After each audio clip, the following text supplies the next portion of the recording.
5장 21절에서 34절까지 말씀 우리 한 절씩 교독하겠습니다. 예수께서 배를 타시고 다시 맞은편으로 건너가시니 큰 무리가 그에게로 모이거늘 이에 바닷가에 계시더니 회당장 중에 하나인 야이로라 하는 이가 와서 예수를 보고 발 아래 엎드리어 간곡히 구하여 이르되 내 어린 딸이 죽게 되었사오니 오셔서 그 위에 손을 얹으사 그로 구원을 받아 살게 하소서 하거늘 이에 그와 함께 가실새 큰 무리가 따라가며 애워싸 밀더라. 12해를 혈류증으로 알아온 한 여자가 있어 많은 의사에게 많은 괴로움을 받았고 가진 것도 다 허비하였으되 아무 효험이 없고 도리어 더 중하여졌던 차에 예수의 소문을 듣고 무리 가운데 끼어 뒤로 와서 그의 옷을 손에 대니 이는 내가 그의 옷에만 손을 대어도 구원을 받으리라 생각함일러라. 이에 그의 혈루 근원이 곧 마름에 병이 나온 줄을 몸에 깨달으니라. 예수께서 그 능력이 자기에게서 나간 줄을 곧 스스로 아시고 무리 가운데서 돌이켜 말씀하시되 누가 내 옷에 손을 대었느냐 하시니 제자들이 여짜오되 무리가 애워싸 미는 것을 보시며 누가 내게 손을 대었느냐 물으시나이까 하되 예수께서 이 일 행한 여자를 보려고 둘러보시니 여자가 자기에게 이루어진 일을 알고 두려워하여 떨며 와서 그 앞에 엎드려 모든 사실을 여쭈니 예수께서 이르되 딸아 네 믿음이 너를 구원하였으니 평안히 가라 네 병에서 너여 구원할지어다. 아멘. 자, 오늘 본문의 말씀은 12년간 혈류증으로 고통당한 여인이 치유받던 그런 말씀입니다. 장례 광고를 먼저 드리고 말씀드리겠습니다. 양성숙 권사님 입관 예배 오늘 1시에 있습니다. 교회에서 12시 30분이나 40분 정도 떠나면 될 것 같습니다. 12시 40분에 떠나면 되겠네요. 대신방에 있어서 오강군 목사님이 입관식은 집례하도록 하겠습니다. 오늘 12년간 혈류증 병에 고통당한 여인에 대한 치유 말씀인데 고라사인 지방에서 예수님 거절당하지 않습니까? 예수님 떠나달라고 요청을 하죠. 그래서 예수님께서 배를 타고 반대편으로 돌아온 곳이 바로 오늘 본문의 말씀이 있는 이 지역인데 예수님이 돌아오니까 많은 사람이 영접해요. 고라사인 지방에서는 떠나가라고 그렇게 말씀을 드렸다면 이제 그 반대편에 있는 사람들은 예수님이 오신다는 소식을 듣고 다 모여들어서 바닷가에서 예수님을 만나게 됩니다. 근데 이 가운데 회당장 야이로라는 사람이 예수님 앞에 나와서 발 아래 엎드려 간곡히 간구하였다. 23절에 보면 내 어린 딸이 죽게 되었사오니 오셔서 그 위에 손을 얹으사 그로 구원을 받아 살게 하소서. 이렇게 고백을 하는 것을 우리가 알 수 있습니다. 그러니까 예수님의 발 아래 엎드려서 간곡히 간구하는 이 자세가 오늘 우리의 자세가 되어야 되죠. 이 말씀을 우리가 다 알아도 이렇게 잘 하지 않습니다. 하나님께 나와 간곡하게 자신의 삶의 문제를 다 내려놓고 기도하는 사람이 정말 많이 있는가? 뭐 그런 것 같지는 않아요. 제가 목사로서 목회를 해오면서 보면 그런 것 같지는 않습니다. 이 말씀을 몰라서 그런 것이 아니라 그런 것을 하나님이 들어주실 수 있는가 이런 생각을 하는 거죠. 그래서 우리가 하나님 앞에 다 내려놓지를 못합니다. 하나님이 우리의 주권자라는 믿음이 있다면 우리의 모든 것을 다 기도할 수 있어야 되는데 그렇지 않다는 것을 우리가 또 알게 됩니다. 근데 이 야이로라는 사람은 그렇게 했다고 말하는 거예요. 발 아래 엎드리고 간곡히 간구하였다 그렇게 말씀하고 있죠. 회당장이라는 직업 자체가 이게 직업이 여러분 유대인 지도자격 되는 직업이 아닙니까? 그 당시에 유대 지도자들에게 의심받는 예수님 앞에 뭐 예를 들면은 안식일법도 어기고 그리고 바리새인들이나 제사장들이 예수님을 싫어한다는 것을 다 알면서도 회당장인 이 사람이 유대인 지도자격 되는 사람이 그렇게 의심받는 예수 앞에 나아가 그 발 아래 공식적으로 엎드리고 몰래 간 것도 아니고요. 모든 사람들이 보는 앞에 그 발 아래 엎드려 자신의 간구를 간곡히 드리는 거, 이게 쉬운 일은 아닌 것입니다. 근데 야이로는 주님이 행하시는 그 능력을 바라볼 때 이런 믿음이 생기는 거예요. 여러분, 이렇게 삶의 고난이 하나님을 찾게 만들 수도 있습니다. 항상 그러므로 삶의 고난이 나쁜 것만은 아닙니다. 우리가 잊어버리고 살던 것을, 우리가 잘 보지 못하며 살던 것을 삶의 고난이 보게 만드는 거예요, 사실은. 그런 하나님의 인도가 있다는 것을 우리가 알아야 되는 것입니다. 그래서 23절에 보면 오셔서 그 위에 손을 얹으사 그로 구원을 받아 살게 하소서, 이렇게 말씀을 드리죠. 아주 확고한 믿음을 가지고 있는 거예요. 예수님의 사역을 본 자로서 죽어가는 딸의 생명을 구원할 수 있다는 것을 확실히 믿는 거죠.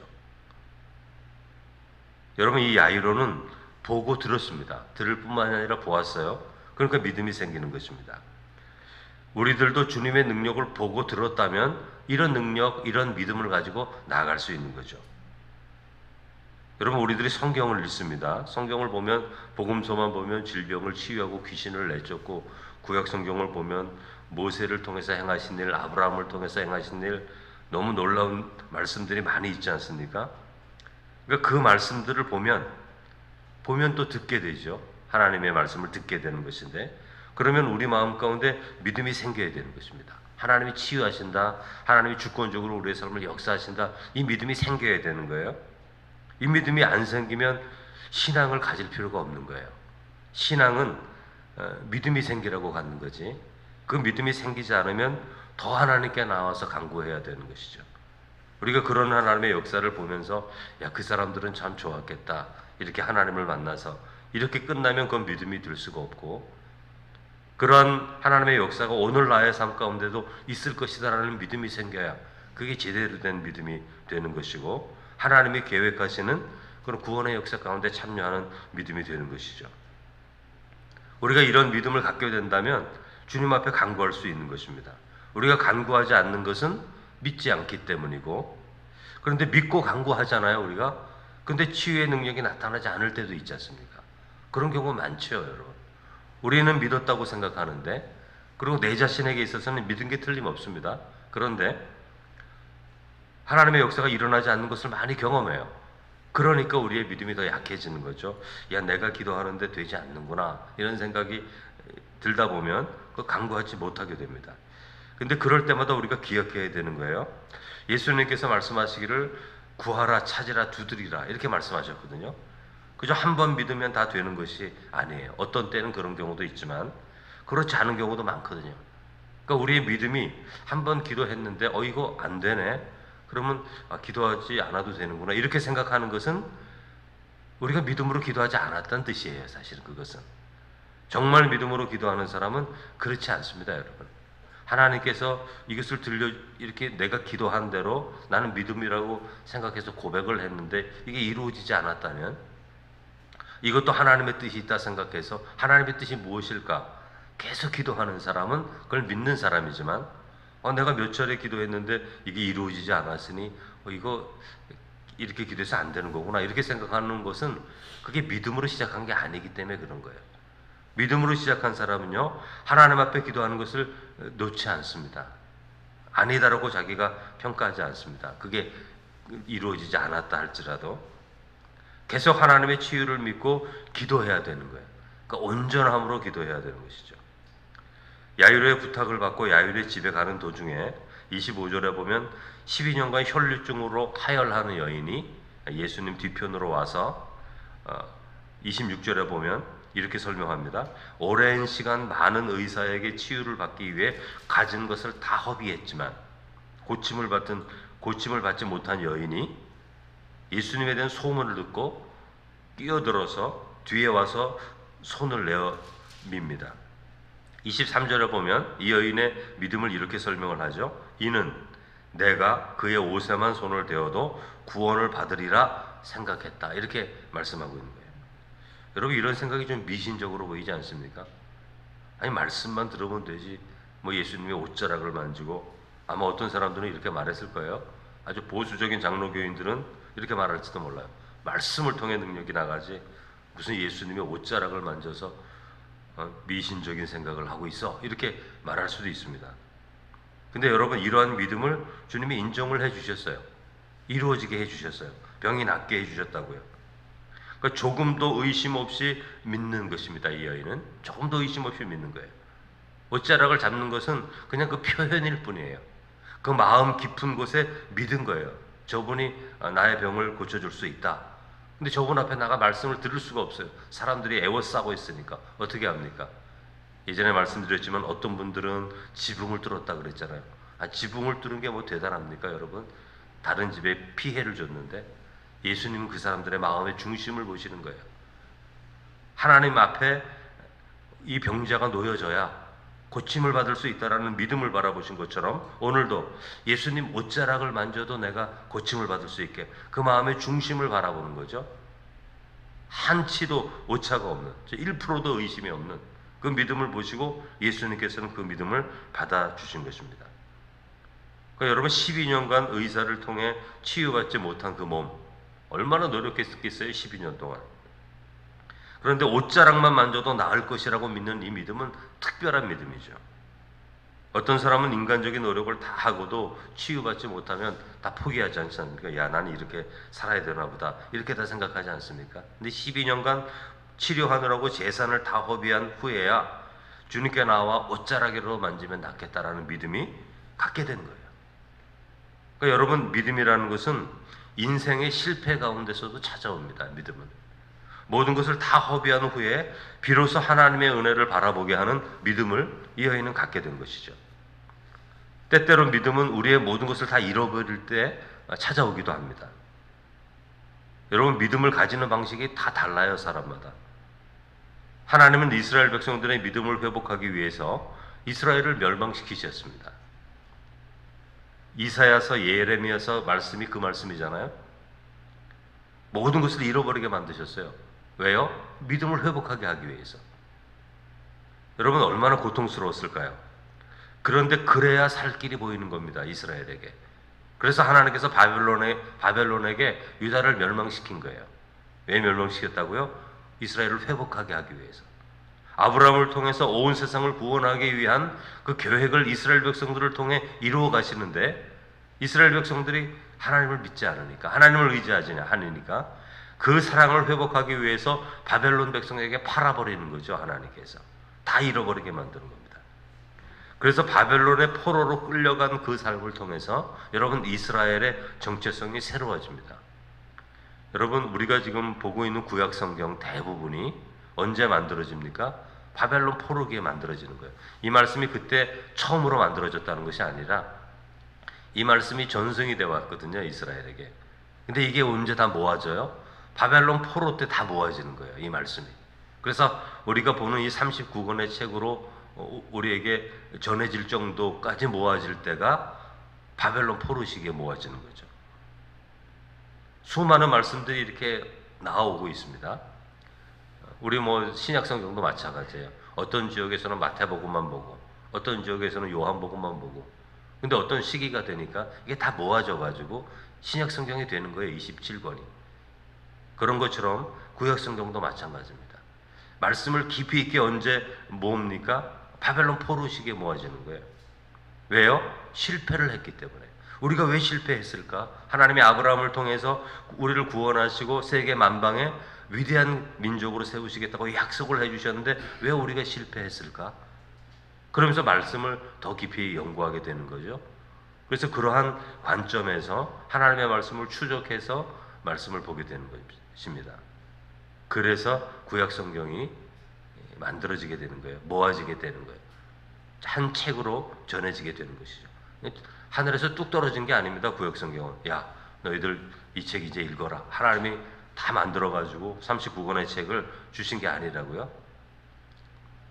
근데 그게 바벨론 포로에서 대부분 이루어지게 되는 것입니다. 가장 중요한 일들이. 그래서 여러분, 유다 백성들이 바벨론 포로에서 돌아올 때 가장 중요한 사람들이 누구냐 하면 서기관들이 되는 거예요. 서기관. 본래 이스라엘 백성들 중에 가장 중요한 사람들이 누구예요? 제사장입니다. 제사장이 가장 중요해요. 그런데 포로기에서 돌아올 때 가장 중요한 사람들은 서기관이 됩니다. 우리가 느헤미야서 읽을 때 여러분, 성벽을 다 지어놓고 서기관 에스라가 와서 말씀을 전하고 말씀을 이렇게 낭독하고 가르쳐 줄 때 백성들이 다 울었다 그랬잖아요. 그리고 에스라서의 말씀이 또 있잖아요. 이 사람이 다 서기관이에요, 서기관. 근데 서기관이 굉장히 중요하게 됩니다. 나라를 잃고서 이스라엘 백성들이 가장 깨달은 게 뭐냐 하면 하나님의 말씀을 들어야 된다. 그래서 하나님의 말씀을 연구하는 사람들이 생기는데 그게 서기관이죠. 그래서 이스라엘 백성들이 돌아오게 될 때에는 서기관이 가장 중요하게 되고 회당들이 생기게 되고, 바벨론 포로 이전에는 회당은 없습니다. 이스라엘 민족에. 회당이 다 생기고 그 회당에는 말씀들이 다 있고 그 말씀들을 백성들에게 계속 가르치게 되는 거죠. 그렇게 변화되는 거죠. 모든 것을 다 잃어버린 후에 하나님께서 이스라엘 백성들의 정체성을 새롭게 만들어가는 것을 보게 되는 거죠. 그러니까 하나님의 은혜는 무언가를 잃어버리는 순간에도 분명하게 주시는 것이 있다는 것을 우리가 알 수 있어요. 풍성히 얻을 때만 하나님의 은혜가 있는 것은 아닙니다.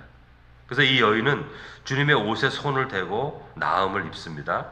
예수님께서 이 여인에게 이렇게 말씀하세요. 네 믿음이 너를 구원하였으니 평안히 가라. 내 병에서 놓여 건강할지어다. 이렇게 말씀을 하죠. 이 여인은 자신의 믿음으로 치유를 받는 겁니다. 야이로의 딸은 다음 시간에 야이로의 딸의 치유의 역사가 나오지만 주님의 능력으로 치유를 받는 거예요. 야이로의 딸은. 근데 이 여인의 믿음을 통해 구원을 받는 거죠. 물론 능력의 근원은 예수님의 능력입니다. 그러나 그 능력이 나가도록 한 거는 이 여인의 믿음인 거예요. 그런데 여러분, 우리가 어떤 마음을 먹었다고 해서 그게 다 믿음이 아닙니다. 내 생각에는 내가 이런 생각을 가졌으니까, 앞에도 말씀드렸지만 그렇다고 그게 믿음은 아닙니다. 왜냐하면 이 여인은 흔들림 없는 믿음을 갖는 거예요. 근데 이렇게 100% 흔들림 없는 믿음이 어떻게 오는 걸까? 이거 갖고 싶은데 성경은 이걸 우리에게 가르쳐주지 않습니다. 잘. 이 말씀에도 없는 거죠. 그러나 이러한 믿음을 가지고 있는 사람들이 있다는 거예요. 따라서 우리는 믿음의 은사를 구해야 되는 거예요. 여러분, 믿음의 은사를. 여러분, 다윗이 골리앗 앞에 나아갈 때 나는 만군의 여호와의 이름으로 내게 나아간다 선포하지 않습니까? 그러면서 마음 가운데 두려워했을까요? 두려워하지 않습니다. 단 1%도 의심이 없습니다. 이런 믿음을 주실 때가 있단 말이죠. 이런 믿음이 있습니다. 저도 전혀 요동하지 않습니다. 근데 어떻게 이런 믿음을 가질 수 있습니까? 우리는 강구하고도 내가 믿음으로 강구해요. 근데 조금 지나면 의심이 돼요. 이게 될까? 지금 여기서 말하는 믿음은 그런 믿음이 아니에요. 그저 이 12년간 혈류병 앓는 여인이 이 주님의 옷자락만 만지면 되겠다 이런 믿음을 가진 다음에 막 뒤따라가다가 이게 정말 그럴까? 이런 생각을 하나도 갖지 않는다는 거예요. 완전한 믿음을 말하는 거죠. 다윗의 믿음이든지 이 여인의 믿음이든지 아브라함의 믿음이든지 그런 믿음들은 흔들리지 않는 믿음이죠. 베드로가 은과 금은 내게 없거니와 내게 있는 것으로 내게 주노니 나사렛 예수 이름으로 일어나 걸으라 이렇게 말할 때, 외칠 때 이게 정말 일어날까? 이렇게 의심하는 마음이 단 하나도 없다는 거죠. 그러니까 우리 마음 가운데 어떤 것을 믿음으로 기도하다가 의심이 생기면 그건 믿음이 아닌 겁니다, 여러분. 아무런 의심 없이 선포하는 거죠. 이 여인도 마찬가지입니다. 근데 이런 믿음이 어떻게 생기는지 우리가 잘 몰라요. 이런 믿음을 갖고 싶지만, 근데 그런 믿음이 있는 거죠. 그래서 먼저 우리는 늘 믿음의 은혜를 구해야 되는 거예요. 믿음의 은사를 구해야 되는 거죠. 하나님께 믿음으로 기도하면서 믿음의 은사를 구하면서 우리의 믿음이 더 풍성하여지도록, 더 깊어지도록, 더 온전하여지도록 하나님께 믿음으로 기도하며 나아가야 되는 거죠. 그래서 항상 구하고 간구하고 두드리고 이런 삶을 통해서 믿음이 어떻게 우리 마음 가운데 형성되는지 우리 스스로 경험할 수 있어야 되는 거예요. 그죠? 우리가 마음으로 그냥 그렇게 될 줄로 믿는다 이렇게 해서 그게 다 믿음은 아닌 겁니다. 그건 누구나 할 수 있는 거죠. 그러나 정말 부족함 없이 하나님의 뜻 안에서 그런 믿음으로 우리를 세워주실 때가 있는데, 여러분, 그 흔들림 없는 믿음을 소유할 수 있는 성도가 되기 위해서 믿음을 주시는 하나님 앞에 날마다 우리의 믿음을 위해서 간구하고 또 기대하고 소망할 수 있어야 되는 겁니다. 그러므로 흔들림 없는 믿음으로 하나님의 역사를 또 경험하는 성도가 되시기를 주님의 이름으로 축원합니다.